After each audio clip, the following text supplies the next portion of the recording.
Welcome to Practice Disrupted, a podcast where we find ways to create new solutions to current challenges while elevating the value of architects. I'm your host, Evelyn Lee, an architect who spans tech as an angel investor, startup advisor, and founder of Practice of Architecture. Whether you're a seasoned architect or just starting in the field, this podcast is your gateway to think differently about the role architects play within our global community.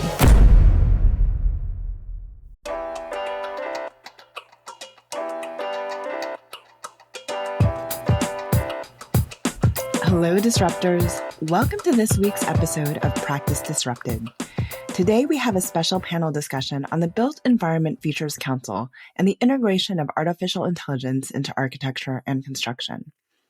The Built Environment Futures Council, or BEFC, is a multidisciplinary group of thought leaders working to advance the application of AI in the built environment. Our guests today are pivotal members who help drive this critical initiative, including its two co-founders. First, we have Randy Deutsch, FAIA, an architect, educator, and author. Randy has designed over 100 sustainable projects and written 6 influential books, including Convergence and Think Like an Architect. He taught at UIC and UIUC, where he served as Associate Director for Graduate Studies until 2019. As a book author, international keynoter, workshop leader, administrator, mentor, and educator, Randy aims to help current and future design professionals understand impacts of emerging technology on future practice, to plan for and navigate a fast-moving, uncertain future with confidence. Next is Matthew Krissel, FAIA, and founder-director of the design firm Creative Lab 3 in Philadelphia. Matthew co-founded the BEFC and began teaching at Carnegie Mellon's architecture graduate program in 2024. Before Creative Lab 3, he was a partner at Kieran Timberlake, leading transformative projects like NYU's Paulson Center and the Cellophane House at MoMA. Rounding out our panel is Amanda Bridges, a licensed architect at Seal Studios and adjunct lecturer at Stanford and UC Berkeley. Amanda has worked on projects with leading firms like SOM and Kieran Timberlake. She focuses on equity, sustainability, and community building through her roles with the BEFC, NOMA, NAACP, and other organizations. Amanda holds degrees from Harvard and Yale, where she received the prestigious Yen and Dali Liang Award. We have an insightful discussion ahead on the BEFC's work integrating AI into architecture and the built environment. Let's dive in. So welcome to Practice Disrupted, Randy, Matt, and Amanda. Just to get everyone used to your voices, we always open with an icebreaker question. So is there anything not in your bio, it can be completely unrelated to our topic, that you might be interested in sharing with our listeners? Yeah, I'll jump in right away. This is Randy. I would say it's the fact that you, Evelyn, have appeared in 1/3 of my published books. And I hadn't really thought through that or thought of that prior to our talk today. But, book writing is very much collaborative. And I couldn't have written my books without the insights and efforts of those in the industry like yourself. And, there's no question about that. And anyway, I just really appreciate the fact that you've contributed as much in all the things you do, but also in helping move my career along. That was a very surprising answer. So thank you for that, Randy. I had no idea. Amanda or Matt, do you want to jump in? I was going to say that I'm an avid runner, although I have not yet published any books like Randy. But I would say as an avid runner, I do sort of think of it as a way of seeing the world, a way of seeing buildings, experiencing the city. I currently live in San Francisco and participating in sort of our urban world or architecture in that way. How about you, Matt? That's great, man. I've always wished I was a runner. I just never really liked it. I always thought it's such a great way to see places and do things. I'm a short distance runner. I feel like I top out at the 5K limit.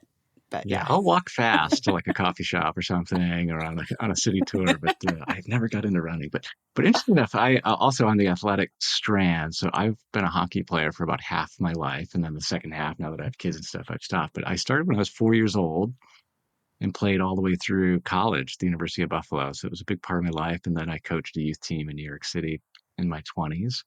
And it was a big part of my life for a long time. And then it was one of those things where you get to a certain point in your career and time, you just flip a switch. And now I taught my daughter how to ice skate and do other things like that. But like Randy, you being in a third of his work, I was just thinking like, wow, it's been about half my life. It was a really big part. And now I've moved on to other things. But some people are surprised that I played hockey at that level. So That's definitely never come up in any of our no. conversations. I don't think so. I feel like I always learn something new when asking that question as well. So we brought you on, obviously, to talk about the Built Environment Futures Council, and you three are part of the founding members of that council. Can you talk to us a little bit? Tell us what it is and who else is involved? Sure. So, a little bit of background. In very early 2023, I was being urged by my publisher and others to do an AI version of my book, Super Users. And I put feelers out there, reached out to Matt, and Matt had some fantastic feedback. But generally, the feedback I was getting was that people post-pandemic didn't need another book. They didn't want to sit down and read another book. And Matt had reached out to me a little bit after that and had a suggestion about starting this Built Environment Futures Council. We didn't have the name for it at that time, but it was a fantastic idea. And this, especially for me, I've written and published a book on collaboration, and I think I'm the only person to do that in our field with only one name on the book cover, where I actually didn't have a collaborator on the book, which is ridiculous. So any opportunity to have work collaboratively with others within our industry to help move things forward, to work with the industry, not outside it, for example, made a lot of sense. And I was really excited by this. It really lit a fire. Matt and I spent, the summer of 2023, just planning the first workshops, thinking about who we wanted involved. He came up with Amanda, for example, and he has a participant and collaborator. All of this was huge. So while this doesn't paint the whole picture, there are 15 of us total, Matt, myself, and 13 others. We come from a variety of backgrounds. It was really important to us that this was a national group to begin with, if only for, as you even know on the podcast, just to get everybody, together at one time, not in too many different time zones. It's a diverse group. It's multidisciplinary, which is really important to us. And so we have, people from landscape, from technology, planning. I'm leaving out a number of authors, construction, software, robotics. Exactly. Matt, why don't you continue? Yeah, so the impetus, thanks for setting that up, Randy, because the impetus I was thinking, Evelyn, for those of us who experienced the transition from like AutoCAD to BIM and the emergence of Rhino and then visual scripting, I was a young architect at that time, but in practice. And I witnessed and there's, I think this isn't a unique perspective, but a lot of us saw, gosh, this amazing transition and shift that was then kind of deployed in a very kind of unfortunate way. There was a lot of kind of enthusiasm around goofy form making, around just kind of really vapid kind of use of this incredible tool. And so the chance here is, I was kind of reflecting on that, boy, we're at this other precipice of something large and big. How can we actually help influence at a more national scale this transition? And my inclination is always to build a group. I know I have my certain limitations. I know certain things I do well. My instinct is always go find some really smart people. So I pitched the loose idea to Randy. He and I started talking, and we put our notes together to find some people to essentially design a group that could function in a high level way. And the pitch we made, and surprisingly, everyone said yes, Randy. I think we got 100% agreement. We basically wrote to folks and said, can you give us 6 months? We'll start in July. We'll run 5 workshops, 2 hours a month, one workshop a month for 2 hours. And at the end of the year, we have no preconceptions of what we're going to produce, what's going to come out of it, or what the next steps are. But at the end of the year, we'll run a workshop on basically what do we want to do next. And that's what we did up until December. Yeah, Amanda was definitely on my list. She and I worked together when I was at Kieran Timberlake and got to know her a lot. I knew she was out west. She was teaching, doing all this amazing stuff. So she was certainly one of the first people we reached out to. Absolutely. And I appreciate that. I was very excited to join. So I think for me, one of the things that was exciting when Matt reached out and when Matt and Randy first started talking about BEFC and a group where we could really talk about architecture, technology, AI, but also other forms of technology, other emerging technologies, For me, what was really exciting is that I think people so often are quick to jump to certain conclusions. So, for example, to say, AI is going to take all of our architecture jobs, or AI is going to look like this, or it already looks like this, and sort of understanding what that trajectory of possibilities can be, for me was really exciting to be in a group of people, of like-minded people, discussing what those possibilities could be, what that trajectory could be, and how we see this technology being used while also valuing everywhere that it came from, the history of architecture in our field, and really understanding practice from a multidisciplinary viewpoint. So that as Matt and Randy said, really valuing the diverse range of skill sets and talent and experience in the group. For me, as Matt said, I teach undergraduate architecture at Berkeley and Stanford, but I also work at a small firm. And I do think as a young-ish professional, it's very helpful to have a full range of perspectives from others who I consider mentors while discussing these topics. All talked a little bit about how the members of BEFC came together, and Amanda began to kind of allude to what the mission and vision is. Can you talk to us a little bit about the overall mission and vision, and then, what really were these workshops that you ended up running? Yeah, I will say both Randy and I are inherent optimists.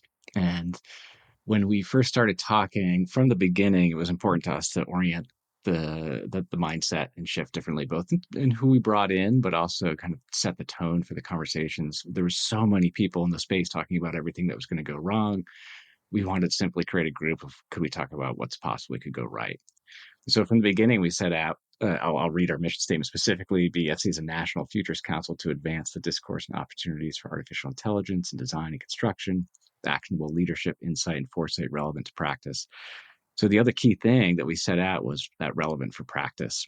So the other observation in early 2023, a lot of people in the space were in purely academic spaces or kind of adjacent creative spaces.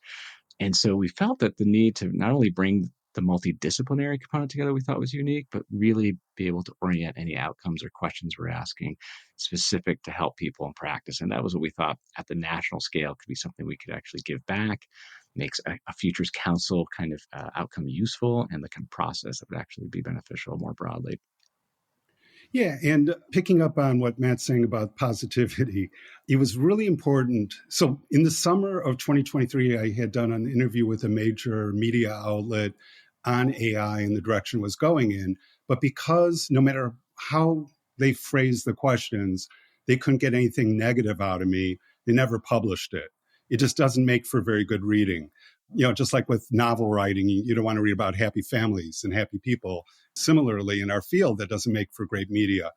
So it was important that AI and the architecture, engineering, construction industry were seen as, despite the inevitable challenges that we have, and we acknowledge those, that we see it in a positive light. And yes, there ultimately has to be actionable insights, and that's a challenge in its own right as well. But we see AI, I don't want to speak for everybody, as a personal assistant or trusted advisor that augments and uplifts what we do. And it makes you a better version of who you are. We often talk about it being, adding, let's say, 20 to 30 points to, I'll speak for myself, my IQ. But I would also say emotional intelligence, EQ, that it actually improves it 20 to 30 points. In the sense that when you bring disparate voices or different voices together, that is, you're constantly seeing things from a different point of view. But AI does that as well when it, summarizes, or when it, provides an outline. Inevitably, one of the bullet points or one of the points it makes or three of the points it makes are from points of view that I had never considered. And so that actually improves, my ability to think like others and communicate better. And, for those reasons, I think this group was a perfect match for the challenges that we have ahead with this technology. I can jump in there as well. Actually, I was going to say, with Randy's comment about the capability of AI to actually expand our reach at times, that's one thing that's really critical or crucial for me in this discussion and in all discussions. I'm really excited about the fact that AI is a way to democratize our field and our processes.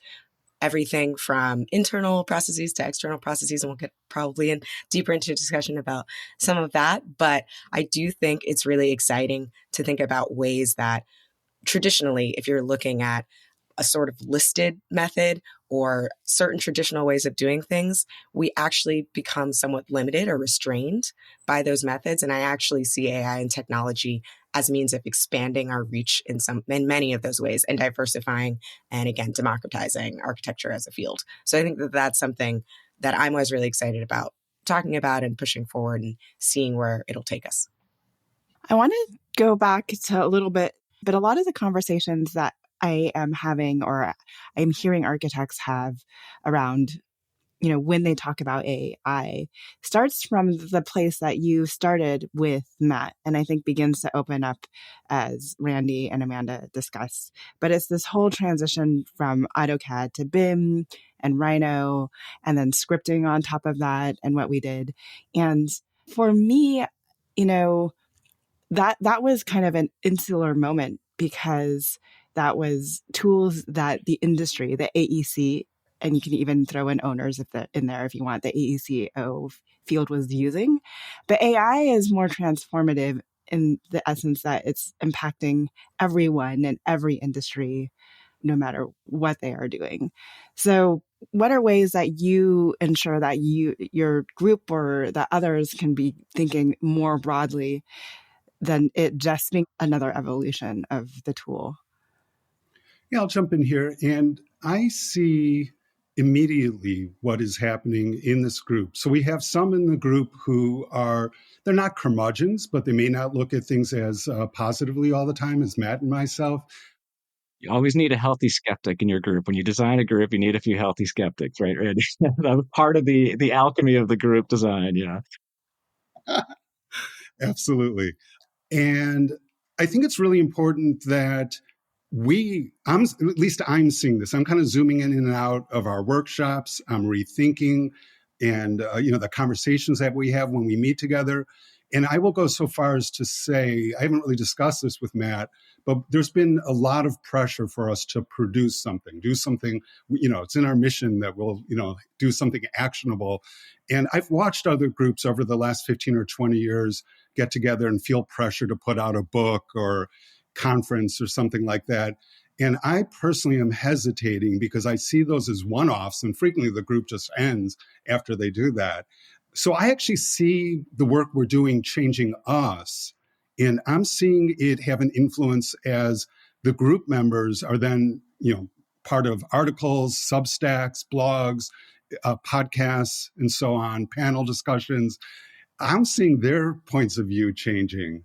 So I think this is a really good sign because as Matt and I have had discussions with venture capitalists, and in my case with private equity firms in the hopes of trying to create something actionable out of the group, until that day comes, I think we're having an influence on ourselves. And then we are influencing, I'm a full-time educator. So there's no question in my mind, the last 9 months of meeting with this group, BEFC, has had an incredibly positive effect on my students, especially in classes like Design and Construction Futures, where every day we're talking about, not just CAD and BIM, but the direction once they graduate in the coming weeks, what they will experience. Yeah, I'll add to that because I think a couple of things that are really unique, and just to build off, Evelyn, what you described, I think one of the big differences is, well, many of us now reflect back on that early 2000 and feel a little unsatisfied with the response by the industry by, again, being so punch drunk on the novelty of complex geometry and forcing complexity into projects when it was totally unnecessary, but just because we could, right? And so I think we're seeing a much more, and then you tie that with where we are culturally, people being much more attuned to some bigger social issues, cultural issues. I think people are feeling a sense of, hey, here's a chance, something big is happening. Do I want to be a part of that? And do I want to embrace my agency to help shape that? And can we do something more than a kind of self-fulfilling, geometry-based kind of response where we use the superpower to kind of build up an image as opposed to, let's say, higher quality or more meaningful work? Which is the opportunity of any superpower that you gain as a designer, as a builder, whatever it is, as you begin to amplify your skills. So one of the things that's been unique to tie this with what Randy was just describing is because the way we've set this up, the thing that's been different is it's not a conference where you have a great conversation, everyone splits up. It's not the fact that we meet monthly. We're actually building ideas. We're building trust amongst ourselves. We are developing concepts, but we're not creating a hot take oven where we just kind of, after every meeting, we go out and scream from the top of the rooftops, here's the latest thing we just learned and heard. It is moving fast, and we're trying to be kind of meaningful with our thoughts and gathering ourselves in a way that when we do start to engage more broadly, as Randy said, each of us are teaching, many of us are obviously working and practicing in different ways and capacities. So it's infiltrating our influence, our sphere of influence individually, but we're also being careful with broader publishing. And it's something I want to talk to you hopefully later too about what could be some of those next steps that would have a really big impact. I'd love to hear some of your listeners' opinions about that too. But that is intentional slowness in something that's moving really fast so that there's a kind of thoughtfulness to it. Evelyn, I do think that's an awesome question. It's actually one of the reasons why I really like the title of your podcast, Practice Disrupted, because it's not practice incremental change again, small thing, a small move here or there, which I do think we've all experienced and does tend to happen. It's an interesting challenge to try to predict what the biggest disruptor in architecture could, should, and will be. I do think one example for me was when I was in school and 3D printing was new, and everyone said, oh, students aren't going to learn how to make physical models anymore. They're going to lose this as a core skill. Now, 15 years later, as an architecture studio instructor, trust me, students are fully making physical models. If I have any students listening, they know the pain of that and the time and effort required. And yes, 3D printing is a wonderful tool to have in the toolbox, but it's used in certain very specific targeted ways. And so that's one of those things where that BIM, of course, as everyone has said, and other things, we do sometimes anticipate a greater change or a greater disruption. And we have yet to see some of those really make as big of an impact as we're hoping. I do personally feel like right now we're seeing a wave that really does feel like it can create some larger change, positive change, some questionable things, I'm sure, but positive change here.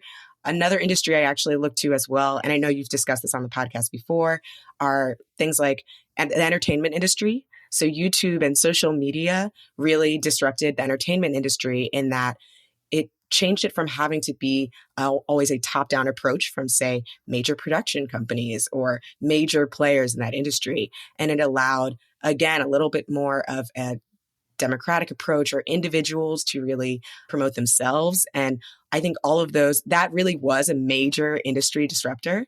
When it was coming along at the time, I'm not sure if when YouTube was starting, if we all saw that wave coming, but now 25 years later or so, it's really evident that that really changed what we all see and how that industry works, which I think is really exciting. And so I do think right now we're probably experiencing a similar kind of wave change in architecture, but only time will tell. And I think that it's sort of up to us also to push that forward and to make that change happen. I do think we're in need of some of that in our field. Yeah, and building on that too, again, we're a multidisciplinary group with diverse voices, but we're also at the BEFC all volunteers. So we're not representing our individual companies or firms or even schools. And I belong to 3 different futures councils. And I just want to say that it was really important that this group was made up of volunteers. We're not self-congratulatory.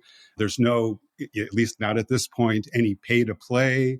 Nobody is actually selling anything or moving anything. And for that reason, I think, as Matt is saying about building trust, this is all very much trust-based. And, a number of us have all worked together, as Matt has worked with Amanda. And I think that really makes a huge difference. So this slow intentionality is challenging, but at the same time, I think in the long run, it's really going to pay off. Yeah. A part of me is just like, I get your slow intention, but a part of me is we need voices like the BEFC coming out and producing things to help guide everyone else who's also dealing with these questions, who I feel like they don't know who to talk to about these conversations, and they are thinking a little bit bigger. So I understand your slow intention, but I also want you guys to get out there and engage more in a way. Amanda, you mentioned the 3D printing. I was just at Mississippi State for the first time And there was definitely models everywhere. But I was also jealous of all the laser cutting marks that I saw from the mass timber studio, because I was just like, I had to do all of that by hand. And then I was like, oh, I'm one of those people, like the back in my day people. But anyways, neither here nor there. I wanted to go a little bit deeper on the comment, Amanda, that you made around democratization and technology as a democratization tool, and what specifically that can do within architecture.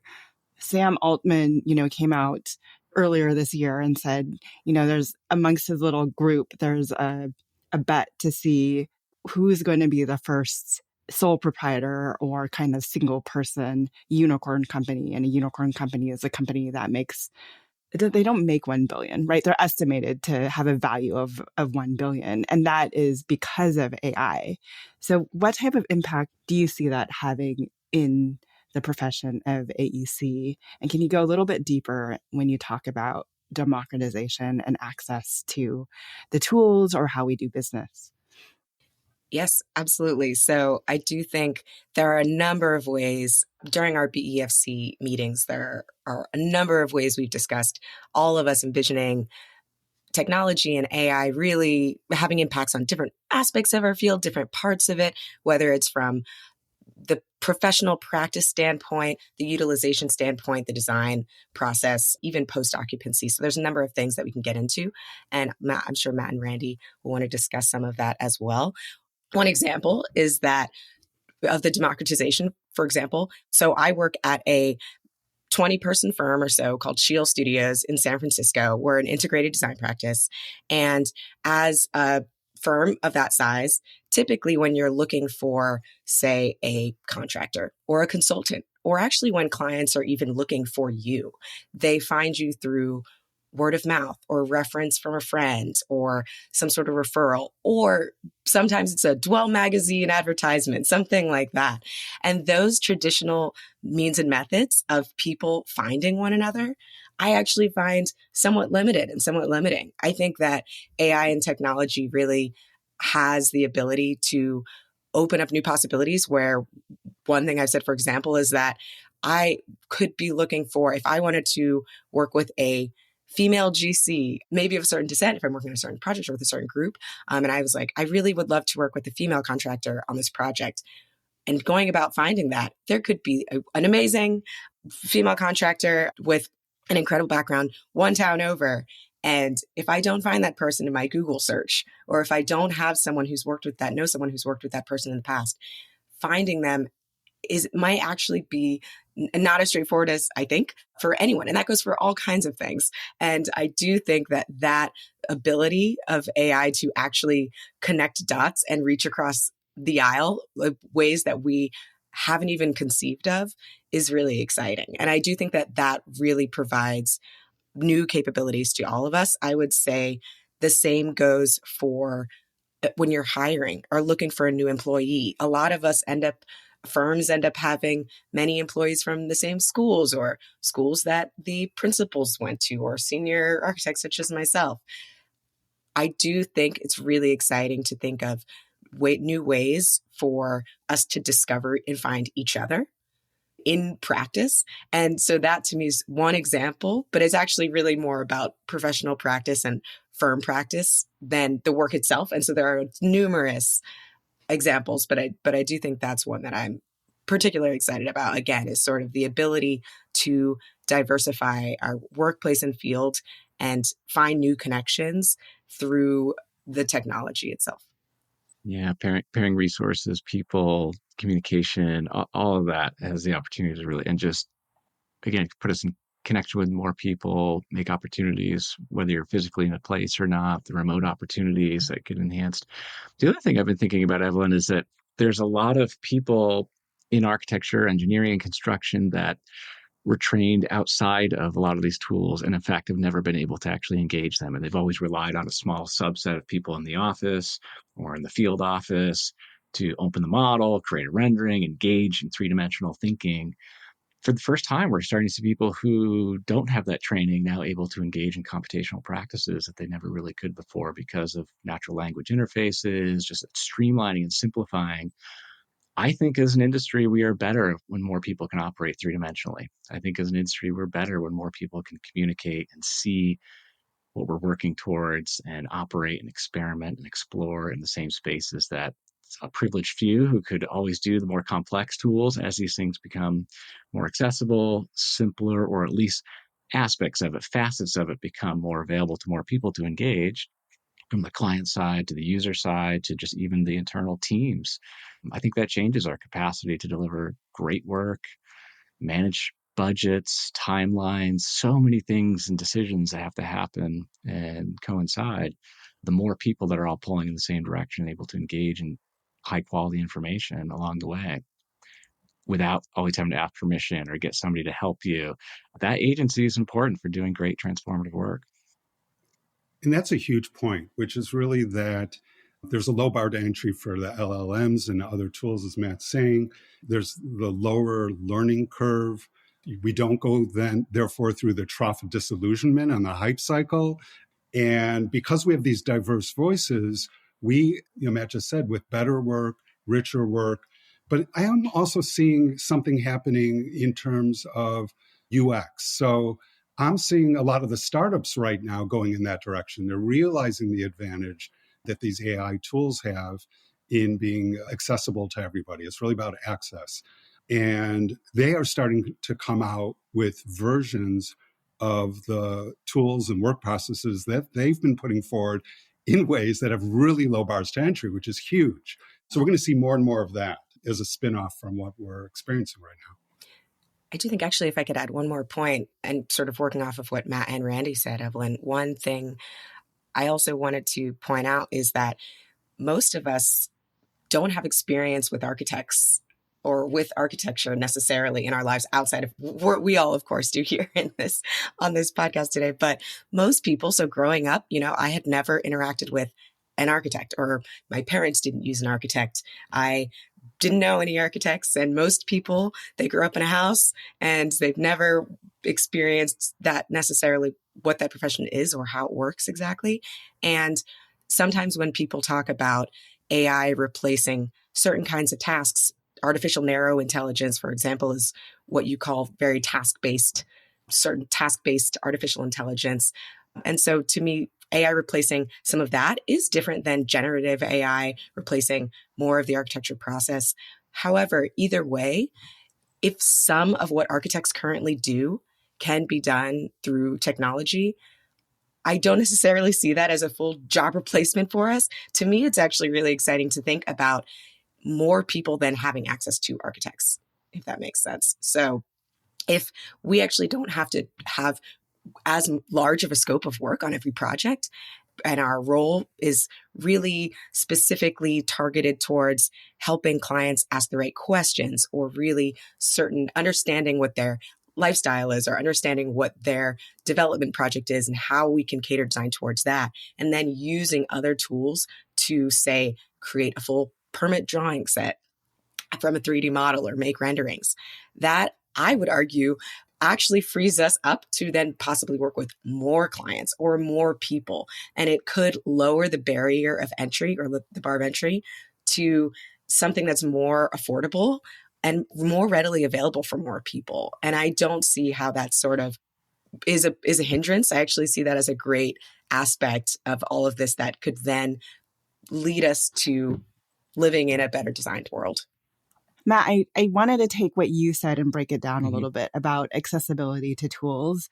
And for me, an example of that, I would say, is what Adobe has been doing with generative AI, and the fact that now, before you had to have a really deep understanding of Photoshop to do some of the manipulation of how it works. And now literally you can, circle a spot in the photo and say, remove this, drop in people here, remove this, or even drop in people here realistically with the shadows and effects. And I think that becomes like I just wanted to give a more crisp example of how what you're saying is being utilized at a variety of different scales. So some of those, the people that aren't necessarily in front of the computer all the time can begin to think, oh, I can do things with these tools. Yeah, or the capacity that someone who may not have been able to express themselves three-dimensionally or through a rendering or through a model in the past now have an opportunity to express themselves visually, which is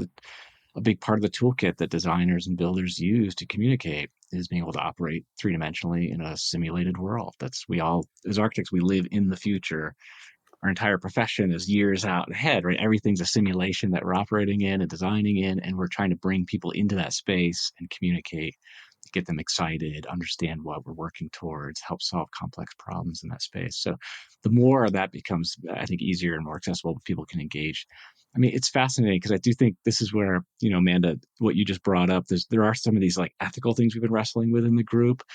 And what Amanda just described is one of these things is, what do we do with more time? If we have tools that start to create more space and time for us, how do we want to use it? And to go back to some of our earlier experiences, again, when I was able to suddenly do 5 renderings in the time it took me 1 rendering 10 years ago, as the tools got better, the hardware and the software got better, I didn't use that time to then typically make better drawings and coordinate the specs. I just made more renderings, right? So in the past, we've used the time we gained, the efficiencies, the productivities, for all the critiques we get about the lack of productivity in design and construction. Some of it were real productive gains, but we filled the vacuum with just more and more and more and more and more. Sometimes it probably made better buildings. You got to see more options. You got to see it from a different angle. Sometimes we just created more busy work for ourselves. I'm not sure it created a better building, but we do know it created other challenges. Professional burnout. We have challenges of work life. We have other aspects in the profession that, again, are we going to fill this vacuum with busy work? As we replace some tasks, we let go of some things, we gain time, or are we going to just continue to fill it with the way we used to do things? Or are we going to actually be able to step back and say, hey, I can now experiment with something I couldn't do before, or I can do something different. Amanda described, we could work on another project, we could do a pro bono thing that we never had time to do. It does create opportunity, and it comes back to actually a very human condition, which is what are the choices people are going to make. So for all the fear of what the robots are going to do without our input, I also worry about what are people going to do when they have a human choice and an ethical choice of what to do with their time and resources and how they want to align it and what challenges you want to advance. So Randy threw out the trough of disillusionment on the hype cycle. And I think, some of our listeners might not understand what that trough of disillusionment is and the hype cycle, but I would love to hear your thoughts on that and kind of the adaptation that this profession has taken with technology. We kind of alluded to this overuse, but I think there's this also, I don't consider architects for the most part as an industry first movers. And what does that mean for adoption of this technology? Yeah, so just referring to the hype cycle in the real big picture, I think anytime you learn something, even learning how to ride a bike, you're excited at the beginning, you have adrenaline going for you, you have a task at hand that you want to accomplish. And inevitably, after a little while, you learn that learning itself is hard. All 3 of us are academics, and we see it in our students. I'll speak for myself. I see my students all the time. Things are exciting at the beginning and then they get a little tough. And so do we have the resilience? Do we have the wherewithal to get through this desert, this time period after the initial excitement, to gradually then build on what we had? Habits, of course, take 3, 4, 5 weeks, sometimes longer, to go into effect, doing things over and over again. And we're discouraged by the world we live in, where we have immediate gratification and lots of distractions at the same time, that we don't stick with what we do.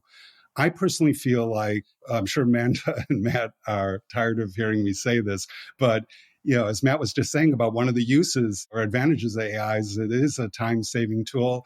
And we have this opportunity for our students to address mental health, and for our students, as well as for emerging professionals and all practitioners, address work-life integration. And that is one of the choices we can make, with our time and energy. Amanda and Matt are both in smaller firms, And it makes sense to pour it back into the company to continue to see it grow. But for a lot of practitioners, I know myself 20 years ago, I can't get back that time that I did not spend with my children when I was putting in 80 or 100-hour weeks. And if I had that opportunity today, I'd rather spend it with my family, with people, take, self-care, than with some of the things, the projects that didn't move forward, or that fifth or sixth rendering that nobody necessarily needed or asked for. So I think it's important that we learn and continue to learn and grow. And so these tools, LLMs and others, don't have that kind of learning curve. Yeah, can you spend a lot of time learning how to engineer a better prompt? Sure. But even the tools are, they know what we're asking. And even Google does this, and it throws back at you, is this what you meant? So I think we don't have as much of a learning curve currently as we did with previous generations of tools like BIM and CAT. I wanted to jump in. I was going to say, when you said, how do we really push some of this forward into the industry or into our realm, is some of what I was hearing. And for me, it's definitely looking to the young people and to the younger generation, Gen Z. I mean, if you can imagine that if you're using these tools while you're in school, while you're in studio as part of your process, some people are against that, some people are for. To me, I see it as a sort of wave that's coming and going to happen. So it's fighting the wave to put it in California terms feels a bit unhelpful, and it just feels inevitable to me. So I do think seeing it in studio and in schools as part of a larger toolbox. So whether it's hand drawing, Rhino, Revit, BIM, all kinds of software programs, all kinds of 3D modeling, all kinds of Adobe Creative Suite software, all of these things, I do see AI tools as another tool in the toolbox that we can teach students to use within their process. I find studio very process-based learning rather than results-based learning. And I do think that as they use that, they will enter the workplace and demand or request or push some of this technology into it and through it. We've seen that again with, I'd say, 3D printing, even recently with tools like Miro or whiteboarding that students used during the pandemic. We've seen that enter workplaces more frequently. And so I do think that, like with many things, I certainly envision them really, really bringing these things forth in a new way into practice. Yeah. I'm really excited about all the prospects that this new technology brings. I think we all know, as people who have tried to implement technology in firms at a variety of different scales too, that it's a specific type of mindset switch that we also have to make in order to make things happen, right? The tools are only as good and as effective as how many people in the firm actually adopts them and uses them, and whether or not there's even, and we can go deeper into whether or not there's even processes and policies of whether you use them in a very similar way, or people are approaching and using these tools in different parts of the design process itself. I think, and then Randy, you began to talk about this mindset shift, and Amanda, you're talking about Gen Z, and I am so hopeful for the generation coming out of architecture, but I'm also worried about historically kind of the gatekeeping that we do around giving younger individuals access to projects and a voice within just in firms generally. So what do you all see as kind of the biggest mindset shifts or changes that firm leaders can be aware of themselves having, that they need to kind of keep top of mind when it comes to exploring a greater curiosity around these tools and this implementation? Yeah, I'm happy to start. First, we all need to acknowledge it's still extremely nascent. It's still emerging. It's going to be bumpy. There's going to be a lot of stops and starts, some things that work, some things that don't work. They are all mostly oriented really well as kind of task-oriented tools. So at first it's kind of easy. You can sense the kind of improvements. This is easier. This helps. So the first kind of mindset is being able to shift from a task-oriented mindset to a more growth mindset as these evolve. But one of the things I've been thinking kind of specific to architecture and the kind of the history of, let's say, where form comes from, And what we're seeing with all these kind of image generation tools, we're seeing creation of form from seemingly nothing, right? It's not rooted in research, historical, cultural work, mathematical qualities, environmental response, the kind of things that you've typically learned in school, the things you're executing in practice, studying a site, studying people, studying program, right? Where people generating form essentially from nothing, right? It's just scraped off the internet, combined in some new way. And wow, at first it's kind of exciting at one level. As Randy said, it can be an interesting prompt to just shake up a certain mindset and a view. But this really, this is something architecture and certainly the way people are trained and certain most people are typically operating that status quo operation. There's historical values that have always kind of grounded form creation to people, place, and purpose. It gives it layers of meaning, intelligence, kind of adding a richness to our constructed environments that can feel missing from when form arrives in a very different way, right? So these are some of the things I think we are wrestling with, which is if it's that big of a disruption in terms of something so fundamental to architecture, being open-minded, kicking the tires, developing these out. I'm excited by that change in workflow. I'm also concerned and worried because, again, I've also seen, much like we reflected, 20 years ago, when you become so seduced by the imagery, does it actually become kind of empty? And do you lose an opportunity to think about it differently? So one of the things is, while I'm excited to shake up the workflows, I also want to challenge people to think bigger, be more ambitious. Don't get so seduced by the imagery.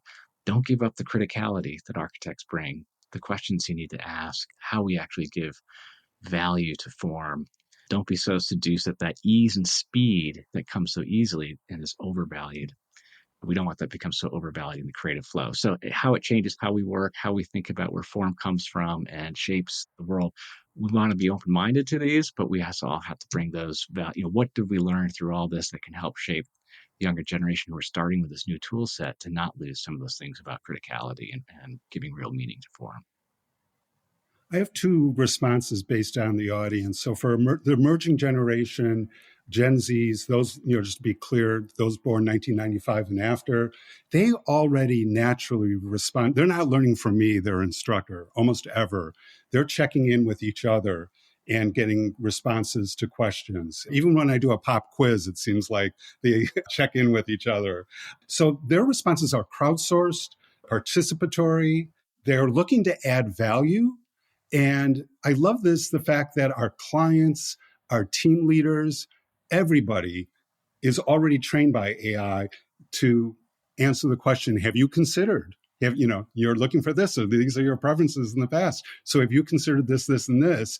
And I am seeing, because I do require my undergrads and grads to both work with AI in their essays and work that they do, that they're working that same way. Have you considered, and so on.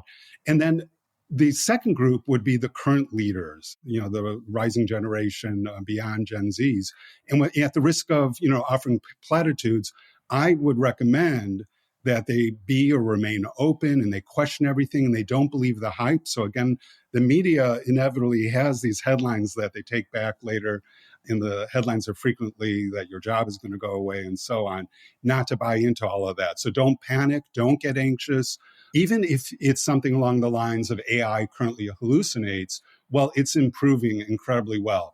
What got me on this bandwagon real quickly is listening to Sam Altman 2.5 years ago on a podcast where he was asked point blank, when is the chatbot going to come out for OpenAI? And he predicted by the end of the decade. And 9 months later, we saw a chatbot.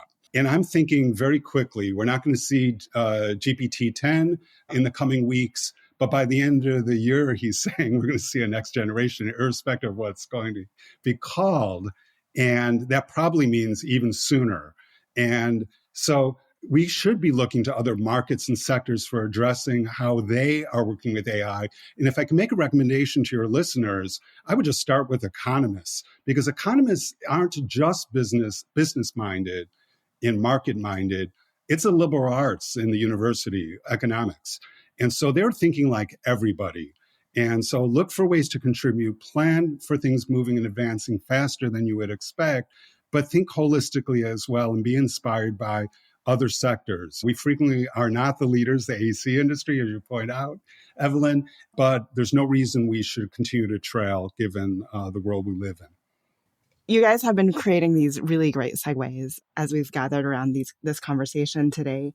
I want to push it a little bit more. I think, Randy, you were talking a little bit earlier about like user, and I think in general, we've been talking about user adoption of this new technology. At what point, because I see new players in the field creating tools that eventually architects will be using that go beyond Photoshop, right? There's other players that are actually could potentially compete with tools like Autodesk. So at what point and how should we be inserting ourselves in the driver's seat so that we can be active in the voice of the creation of tools that we might ultimately end up using? So Randy and I gave a presentation of the early stages of the BEFC at the Architects Newspaper AEC Tech Conference in New York in October.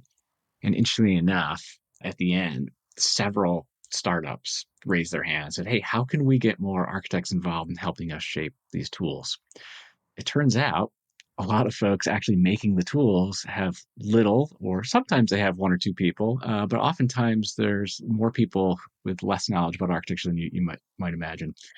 I think we really need to embrace our agency. I mean, one of the key takeaways I've been learning through our time together is that sense of agency that we actually have. And we can't just sit back and wait for things to come to us. I think we're going to be a little unsatisfied. And that's typically been the approach. You know, we're a consumer and you wait till a product comes out. And then if you like it, you buy it. A lot of people are looking for more input. So you can get on these beta tests. You can get involved in ways that can help shape the trajectories of some of the tools. So embrace that agency. If you're an architect, an engineer, a builder, start getting involved. But at the same time, we can't just be so focused on tools and forget people. Culture, people are critical to tool implementation, to big disruptions, to managing, the kind of things that we're trying to do and elevate our ambitions. So you have to be working on the culture, the process, your workflows, your internal mechanisms, how you work, the question you asked earlier, Evelyn, just, to follow back up with all those kind of things that we are in complete control of. We get to shape that, each company, each individual gets to define their relationship to technology, your continuous learning path, things that you take on. Just because your practice isn't using it doesn't mean you can't explore and create a sandbox for yourself and advance yourself. You can bring those into the culture of the practice that you're in and help shape that and guide that. So the big thing I would say is embrace your agency and help shape the tools, help shape the culture, help shape the people, yourself, and your team around you. I completely agree with everything Matt just said. I do think architecture and the AEC industry as a whole sometimes suffers from being a bit of a closed system. Living here in San Francisco, I do think being surrounded by so many industries that are talking about overlapping and disruption through collaboration, actually, and branching out, reaching out beyond themselves, I do think architecture sometimes can feel a bit siloed. And I do also think sometimes we are taught, whether it's in school or from more traditional methods, but you're taught to do the research yourself, conceive of the project yourself, figure out how it's going to be made yourself. And there are, for example, working on some work with a committee with the NAACP, we've talked about the fact that, hey, there are experts in community organization and there are experts in some of this programmatic program building for urban scale projects. There are people who know these communities, or there are people who know this group of people better than we do. We don't have to do all of the work from the ground up all the time. And I do think that technology in architecture has sometimes worked similarly, where we think, oh, nobody understands us. We're architects. It's so different. No, our industry is so different than everything else. And it, in many ways, in some ways it is, and in other ways it isn't. And I really do think that there are so many opportunities for us to reach out and again, reach across the aisle and understand how other processes and other technologies and other things that are out there can be applicable to us and are applicable to us, and how we can, as Matt said, really drive their not only conception, but development by participating in those processes and by making ourselves a little bit more seen and heard as an industry. I teach all these technologies, over 100 different technologies in my courses. And one of our superpowers as architects and others in the industry is this ability to zoom in and zoom out, to see the big picture and connect the dots. So I encourage my students, while they are still students and not competitors working at competing firms, to reach out to tech CEOs and presidents and others, tech creators in our industry. And frequently they will meet with them for hours at a time and share with them their vision of where these things are headed. And it's really beautiful to not only see that, but then connect the dots when they hear from each other. The students hear from each other where things are headed, and they can start to predict the future. The second part of this is in 2019, I went out to Australia on a speaking tour. And when I was there, I met with AI tech influencers and creators and heads of tech startups. And in the first quarter of 2019, it was looking like almost every tech startup was expecting the owner to be the one to use the tools in our field.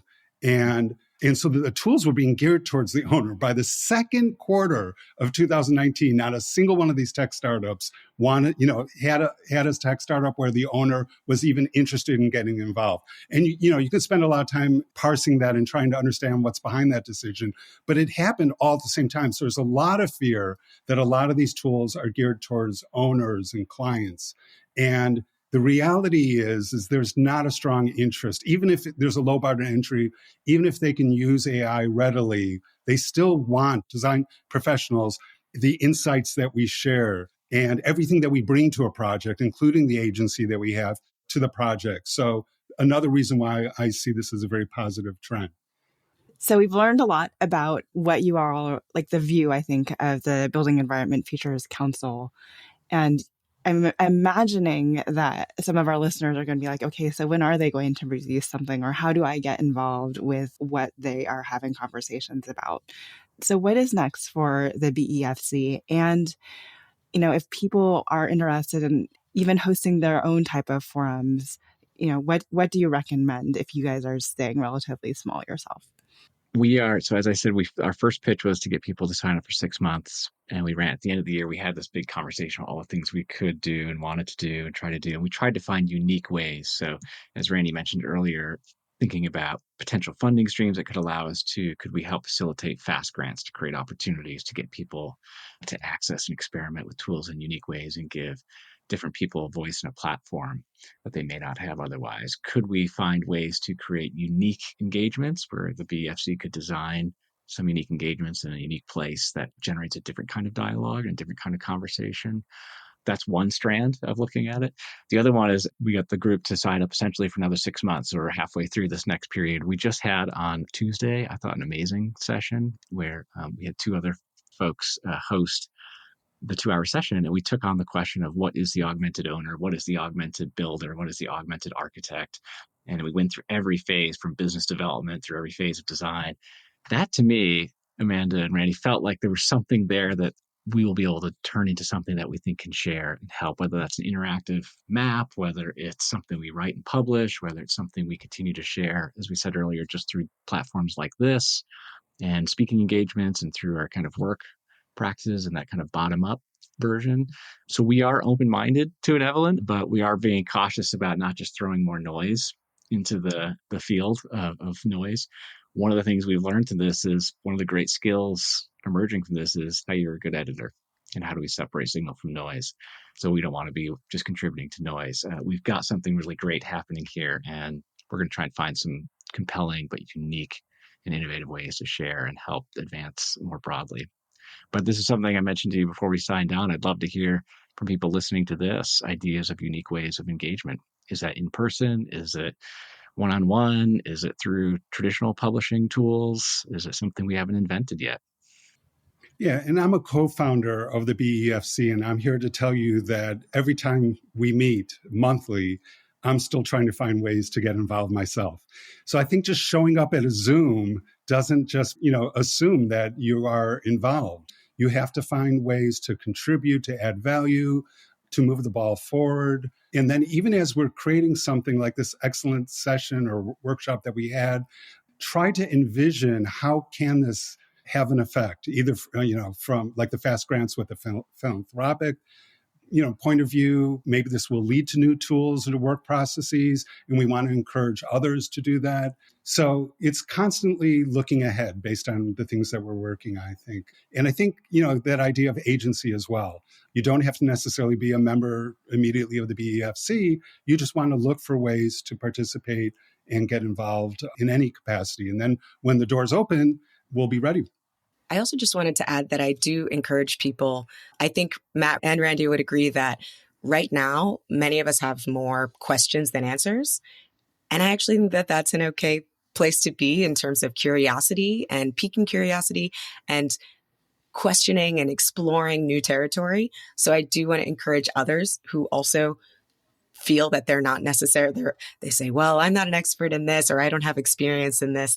That's not where we are right now. I don't think, even as an industry, but BEFC as an organization, I really do encourage people to come with those questions and with those thoughts, as well as with ideas and answers. Yeah, Amanda, that's perfect, because that's something, you're right. At this time, it's more questions than answers. So we have published the questions we're asking ourselves on our website, BEFC.org. Those are great things, places to start. And then I would say the executive summary of that is simply everybody should be asking, what do I want AI to be? What do I want to do more of? And what do I want to do less of? And that's the first way to launch your sense of agency. If you can start to edit and bring clarity to those questions as an organization or as a person, that's a great way to start.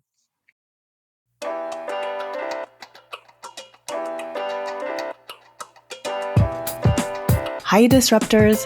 Thank you for joining us today on an episode of Practice Disrupted. If you like the content for today's show, you can find all of our past episodes over on practiceofarchitecture.com/podcast. Be a part of the conversation by joining me, our speakers, and other disruptors in our community at practiceofarchitecture.com/community. Our social media handle is Practice of Arch. That's Practice of ARCH. We'd love to hear from you, so feel free to drop us a DM and say hello. Tune in next week for a new conversation on change in the profession.